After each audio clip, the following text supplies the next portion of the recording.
খেলতে খেলতে 23 জনকে ঘোরানো হয়ে গেল, একজনকে খুঁজে পাওয়া গেল না। ভক্তমণ্ডলী আমার মায়ের 23 জনকে ঘোরালো 3 বার করে, 3 23 69 বার ঘোরানো হয়ে গেছে। আর একজনকে ঘোরালে ঋণ শোধ, মনুষ্য ঋণ শোধ করতে হয়। যারা বসে আছেন প্রত্যেকের মাথায় 4টে করে ঋণের বোঝা আছে। পিতৃমাতৃ ঋণ, দেব ঋণ, মনুষ্য ঋণ, ঋষি ঋণ। ভাগবতটা খুলবেন। মনুষ্য ঋণটা শোধ করে যাচ্ছেন, গোবিন্দ শিক্ষা দিয়ে যাচ্ছেন লীলাঞ্চলে। কারোর কাছে টাকা পয়সা ঋণ না, এই ঋণ নয়। তাহলে মনুষ্য ঋণ, কারোর যদি উপকার নাও তার তুমি উপকার করে দাও। বাসে বসে আছেন আপনি, একজন এলেন, দাদা বসুন বসুন, তাহলে আপনি তার কাছে ঋণী হলেন। আপনাকেও এমন বাসে উঠে জায়গা ছাড়তে হবে, ট্রেনে উঠে জায়গা ছাড়তে হবে, তবে মনুষ্য ঋণ শোধ হবে।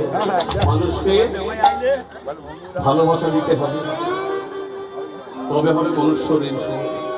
তো একজনকে খুঁজে পাওয়া গেল না। তিনি কে? না শ্রীরাম। ডাক দিলেন কানাই, শ্রীরাম দাদা।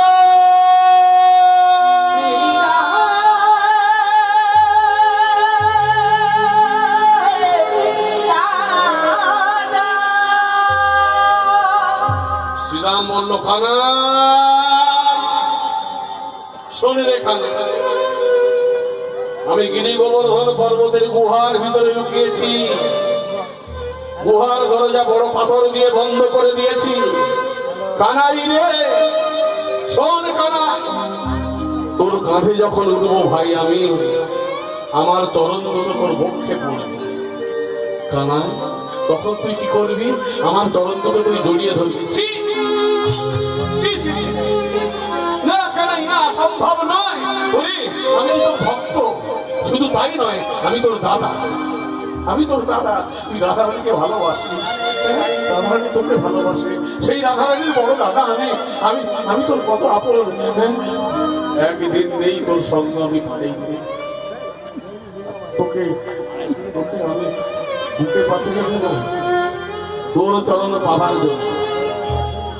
শোন কানাই, তুই ভগবান, তোর চরণ পাবার জন্য যুগ যুগ ধরে মুনি ঋষি যোগীগণ, যোগীগণ যোগে পায় না, মুনিগণ ধ্যানে পায় না, ঋষিগণ সাধনায় পায় না। হ্যাঁ, মুনি ঋষি যোগীগণ ধ্যানে যোগে সাধনায় পায় না তোর চরণ। আর তার পক্ষে নেব আমি আমার চরণ।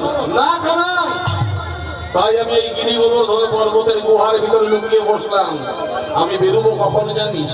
যখন সন্ধে হয়ে আসবে, যখন সন্ধ্যা ঘনিয়ে আসবে, আমি বাজাই সিঙ্গা, তুই বলবি পাল জড়ো করো শ্রীরাম, সান্দাও সিঙ্গা। ওই গরুর পাল, আমাদের রাখালের পাল জড়ো করবো। আমি সিঙ্গা বাজালে 12 বনে 12টা রাখাল থাকে, 12টা বনে, তারা আমার কাছে ফিরে আসবে।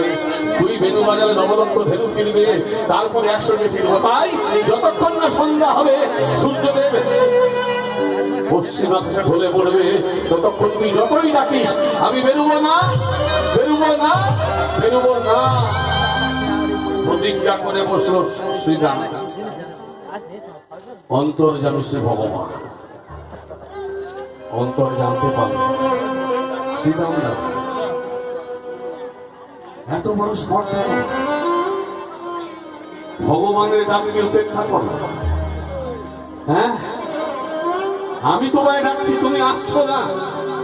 অন্তর্যামী জেনে গেলেন তিনি গিরি গোবর্ধন পর্বতের গুহার ভিতরে লুকিয়ে বসে আছে।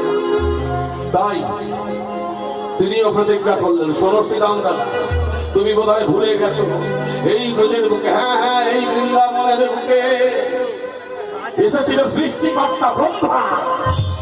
আমায় পরীক্ষা করবে বলে আমি আমার এই ব্রজবালকদের এঁটো খাটা খাই। তাই বলেছিল ভগবান তো কারণ এঁটো খায় না। তাই আমার 9 লক্ষ ধেনু 3 বার চুরি করে নিয়েছিল, একবার নয় 3 বার।